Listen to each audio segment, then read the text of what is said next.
بہت زیادہ تقوی والی تھیں اور بہت قناعت والی تھیں۔ ان کی زندگی کا یہ وصف زہد اور قناعت بہت خاص خوبی ہے۔ یہ ایک مرتبہ رسول اکرم صلی اللہ علیہ وسلم نے اپنی بیٹی حضرت سیدہ فاطمہ الزہرا رضی اللہ تعالیٰ عنہ کو نصیحت کی کہ ہر نماز کے بعد، یہ ایک واقعہ ہے کہ وہ گئیں اپنے والد کے پاس اور انہوں نے کہا کہ میں نا والد محترم میں تھک جاتی ہوں، میرے سے نا کام نہیں ہوتا، تو مجھے نا ایک کنیز عنایت فرما دینا، ایک کنیز مجھے دے دیں۔ تو آپ صلی اللہ علیہ وسلم نے فرمایا کہ میں تمہیں ایک ایسی تسبیح نہ بتا دوں کہ جس کو کرنے کے بعد تم نہ تھکو گی نہیں، اپنے کام تم کرو گی۔ اور وہ آپ کو میں بتاتی ہوں، بعض لوگ آپ لوگوں کو معلوم ہوگا۔ انہوں نے کہا کہ جو ہر نماز کے بعد 33 مرتبہ سبحان اللہ، 33 مرتبہ الحمدللہ اور 34 مرتبہ اللہ اکبر پڑھ لیا کرو۔ ان تسبیحات کو تسبیحات فاطمہ رضی اللہ تعالیٰ عنہ بھی کہا جاتا ہے۔ آپ لوگ جب تھک جاتے ہیں سارا دن گھر کے کام کاج سے، تو آپ لوگ سوتے وقت یہ عمل کیا کریں، یعنی کہ 33 مرتبہ سبحان اللہ، 33 مرتبہ الحمدللہ اور 34 مرتبہ اللہ اکبر پڑھ کے اپنے سارے جسم پہ اپنا پھونک مار لیں، یعنی اپنے ہاتھوں پہ کر کے تو آپ پر سارے جسم کے اوپر نا آپ ہاتھ پھیر لیں، تو یقین مانیں کہ آپ کو صبح اٹھ کے آپ کو محسوس نہیں ہوگا کہ آپ اتنی تھکاوٹ میں سوئے تھے اور آپ بالکل فریش اور ایسے ہی ہوں گے کہ جیسے تازہ دم ہوتے ہیں۔ تو پھر انہوں نے حضرت فاطمہ کو بتا دیا، تو یہ کافی مطلب عرصے سے پھر میں بھی یہی کرتی ہوں، جب سے پڑھا ہے رات کو سوتے ٹائم جب بہت زیادہ بھی تھکاوٹ ہو جاتی ہے نا، تو صبح ایسے ہوتا ہے کہ جیسے انسان بہت پرسکون اور اسے کوئی تھکاوٹ نہیں ہے۔ اسلام میں اور میں کہتی ہمارے لیے جگہ جگہ آسانیاں، ہمارے لیے اسلام تو ہے ہی ضابطہ حیات، اگر ہم اس کو سمجھ کر چلیں تو یقین مانیں کہ ہماری زندگیوں میں بہت سکون، بہت، اور اگر ہم اللہ پہ شاکر ہو جائیں، جب ہم اللہ پہ شاکر ہو جاتے ہیں نا، اپنا کوئی بھی معاملہ، جب کوئی مشکل ہو، پریشانی ہو، تو آپ اللہ پہ چھوڑ دیں، تو یقین مانیں کہ اس نے کہاں سے راستے نکالنے ہیں۔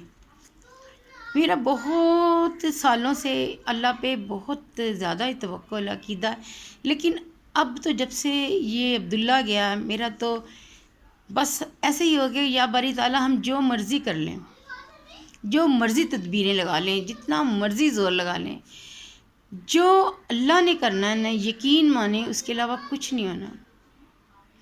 تو پھر میں نے پھر یہ سوچا کہ پھر ہم کیوں، ہاں ہم کوشش کر سکتے ہیں، ہم کوشش کرتے ہیں کہ ہم لوگ اس کام کے لیے کوشش کریں، لیکن جیسے بندہ جنونی ہو جاتا ہے یا بعض لوگ پاگل ہو جاتے ہیں کہ میرا یہ کام ہونا ہی چاہیے، آپ اپنی کوشش کر کے اللہ پہ چھوڑ دیں، بے شک اللہ تعالیٰ بہتر جانتا ہے کہ وہ کام ہمارے حق میں بہتر ہے، اگر نہیں ہوتا تب بھی بہتر ہے، کیونکہ اس کے نقصانات کیا ہیں یہ ہم نہیں جانتے، وہ اوپر بیٹھا جانتا ہے۔ اگر اس نے ہمارے حق میں نہیں کیا کسی فیصلے کو تو وہ بہتر ہے کہ ہمارے ساتھ جو ہوا وہ اچھا ہوا ہے۔ دکھ ہوتا ہے جب میں اپنے عبداللہ اپنے بیٹے کے بارے میں سوچتی ہوں کہ جب میرا ایک اکلوتا بیٹا میری زندگی کا واحد سہارا،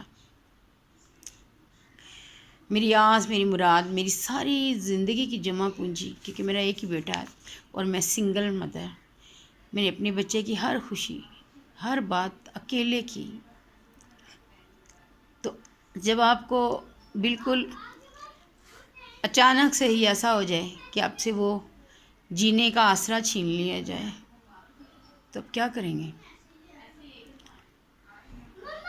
بہت سارے لوگ یہ سمجھتے تھے کہ شاید میری ذہنی حالت خراب ہو جائے گی، بلکہ میرے سامنے لوگ اس طرح بات کرتے تھے کہ ایسے کہ بھئی یہ بھئی صحیح ہے۔ سم ڈم لوگوں کا ریئیکٹ دیکھ کے مجھے اللہ پہ ہوتا تھا کہ یا باری تعالیٰ میری ذہنی حالت نہ خراب کریں، یعنی کہ بات کر رہے ہوتے تھے نا میرے سے، تو پھر دوسری طرف بات کرتے تو کہتے تھے کہ کیا یہ صحیح بات کر رہی ہیں یا بول رہی ہیں، تو یقین مانو مجھے دکھ ہوتا تھا اس ٹائم کہ لوگوں کی کیا سوچ ہے، لیکن پھر میں کہتی تھی یا باری تعالیٰ میری ذہنی حالت نہ خراب کریں، کہتے ہیں یا اللہ تیرا شکر ہے، شکر الحمدللہ، اللہ تعالیٰ بہتر کرے گا۔ ایک دفعہ کسی نے حضرت سیدہ فاطمۃ الزہرا سے پوچھا کہ 40 اونٹوں کی کیا زکوٰۃ ہوگی؟ آپ نے فرمایا تمہارے لیے صرف 1 اونٹ، اور اگر میرے پاس 40 اونٹ ہوں تو میں سارے ہی اللہ تعالیٰ کی راہ میں قربان کر دوں گی۔ سبحان اللہ۔ یعنی کہ ان لوگوں کا تقویٰ اور اللہ پر اتنا بھروسہ تھا کہ ان کو یہ نہیں ہوتا تھا کہ ہم لوگ سنبھال کے رکھ لیں، کوئی جائیدادیں بنا لیں یا کوئی ہمارے کام آئے گی چیز، نہیں، ان کو صرف اللہ تعالیٰ پہ یقین تھا۔ ایسا ہی یقین آج بھی مسلمانوں کو ہونا چاہیے، کیونکہ ہم لوگ جائیدادیں بنا کے رکھ لیتے ہیں، ہماری پراپرٹیز ہوتی ہیں، اور یقین مانیں کہ جب دنیا سے بندہ جاتا ہے تو خالی ہاتھ جاتا ہے، اور وہ پراپرٹیز اور وہ جو چیزیں ہوتی ہیں وہ بعد میں کیا ہوتی ہیں؟ صرف جھگڑا، فساد اور ایک دوسرے سے نفرتیں کو دورتے۔ اگر کچھ نہ ہو تو سارے مل جل کے رہیں۔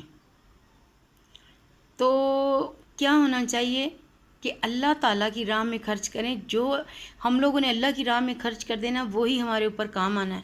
جو ہماری اتنی پراپرٹیز ہوتی ہیں انہوں نے نہیں اوپر جا کے ہمارے کام آنا یا قبر میں کام آنا ہے۔ تو اس لیے جتنا ہو سکے اپنے ہاتھ سے دوسروں کو دیں تاکہ وہ ہمارے لیے نجات کا ذریعہ بنے۔ حضرت سیدنا فاطمۃ الزہرا کا نکاح حضرت علی رضی اللہ تعالیٰ کے ساتھ ہوا۔ آپ رضی اللہ تعالیٰ کی گھریلو زندگی بہت خوشگوار تھی۔ آپ سیدہ فاطمۃ الزہرا نے اسلام کی تبلیغ و اشاعت میں حضرت علی رضی اللہ تعالیٰ کا بھرپور ساتھ دیا۔ گھر کا کام بھی خود ہی انجام دیتی تھی۔ گھر کے کام کے ساتھ ساتھ بچوں اور خواتین کی تعلیم اور تربیت کا فریضہ بھی آپ کے ذمہ تھا۔ آپ رضی اللہ تعالیٰ نے بخوبی انجام دیا۔ حضرت سیدہ فاطمۃ الزہرا نے اولاد کی تربیت کا خاص خیال کیا اور ان کا حق ادا کر دیا۔ انہیں مشکلات پر صبر کا درس دیا، ہمیشہ حق بات پر ڈٹے رہنے کی تلقین فرمائی۔ آپ رضی اللہ تعالیٰ کے صاحبزادوں میں حضرت حسن اور حسین رضی اللہ تعالیٰ نے دین اسلام کے لیے بے مثال خدمات سر انجام دی۔